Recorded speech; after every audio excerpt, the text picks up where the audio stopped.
Here's something else that happens around the $20,000 mark that will make you question everything you thought you knew about budgeting. You start caring less about small expenses and more about big ones. I know that sounds backwards, but hear me out. When you're broke, you obsess over every purchase. Should I buy the name brand cereal or the generic version? Is it worth spending $3 on coffee when I could make it at home? Should I get the premium gas or the regular? These decisions consume mental energy because every dollar feels precious. But when you have a solid financial foundation, you realize these micro decisions are largely irrelevant.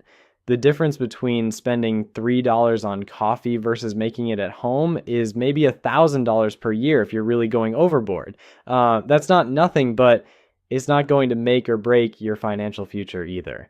What matters are the big decisions: where you live, what you drive, how much you save, where you invest. These choices can swing your net worth by tens of thousands of dollars over time.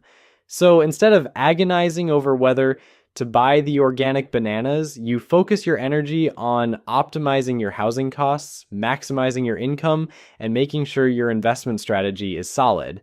This shift in focus is incredibly liberating because it frees up mental bandwidth for the decisions that actually matter.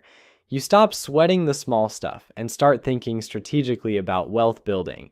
Now, let's talk about what happens to your career once you hit this milestone, because this is where things get really interesting.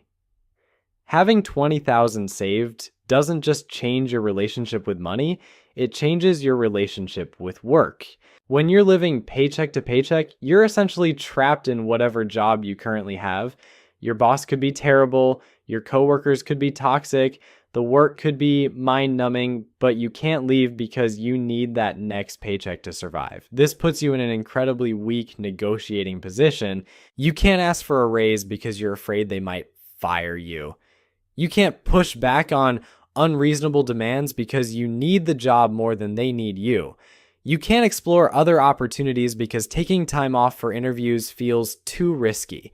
You're stuck, and everyone knows it. But $20,000 changes the entire dynamic. Suddenly, you have what I call walking away money. You could quit tomorrow and survive for months while you find something better. This doesn't mean you should be reckless or burn bridges unnecessarily, but it means you're negotiating from a position of strength instead of desperation. This psychological shift affects everything about how you approach your career.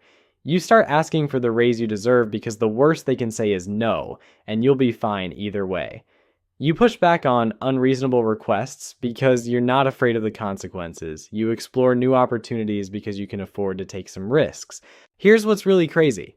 Often, you don't even need to use your walking away money. Just having it changes your entire demeanor at work. You become more confident, more assertive, more willing to take on challenging projects. And guess what happens when you show up differently?